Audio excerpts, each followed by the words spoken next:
பட்டாபிஷேக ராமசமேத நவகிரக ராமபக்த ஆஞ்சநேயர். கும்பகோணத்துல ஆதலூர் திவ்ய தேசத்துல விஜயராகவ பெருமாள் கோவில் சன்னிதானத்துல எப்படி நம் பெருமாள் சுவாமி பெருமாள் எதிர்க்க எப்படி அங்கே எழுந்திருக்காரோ அதே போல இந்த சன்னிதானத்தில் எழுந்திருக்கார். ரொம்ப விசேஷமா சொல்ல பாத்தீங்கன்னா பச்சை கல்லாலான பெருமாள் ஆஞ்சநேயருடைய அனுகிரகம் பாத்தீங்கன்னா தன்னுடைய வாழ்ல 27 நட்சத்திரம் 12 ராசி 9 நவகிரகம் தன்னுடைய வாழ்ல அடங்கியிருக்கார்.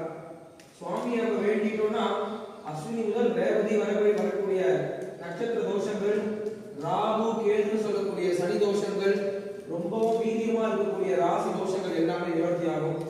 அனுமார் வழிபாடு நம்ம எவ்வளவுக்கு எவ்வளவு பண்றோமோ அவ்வளவுக்கு வாழ்க்கையில நம்ம முன்னேறியே வரும். விநாயகர் வழிபாடும் அனுமார் வழிபாடும் எவன் ஒருவர் ஸ்ரத்தையா அவ்வளவு அழகா பக்தியா பண்றானோ அவனுக்கு எதிரியே இருக்க மாட்டான். அப்படி இருந்தாலும் அவன் தப்தம் ஆயிடுவான். எப்படி காளி வழிபாடு பண்ணா எதிரி இருக்க மாட்டானோ அந்த மாதிரி எதிரி இல்லாம பண்ணிடுவாங்க காளி. அது போல ஆண் தெய்வ வழிபாடுல அனுமார் வழிபாடும் விநாயகர் வழிபாடும் அவ்வளவு விசேஷமானது.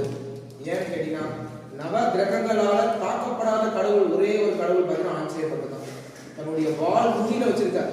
அதாவது எப்பேற்பட்ட சிவபெருமானும் எப்பேற்பட்ட மகாவிஷ்ணுவும் பிரம்மா இவங்கதான் நம்ம படைத்து காத்து அடிக்கிறாங்க.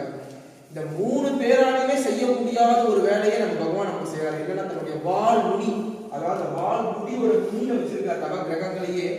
அப்பேற்பட்ட சக்தி படைத்த ஒரு அனுமார் நிறைய பிரார்த்தனை பண்ணிக்கங்க.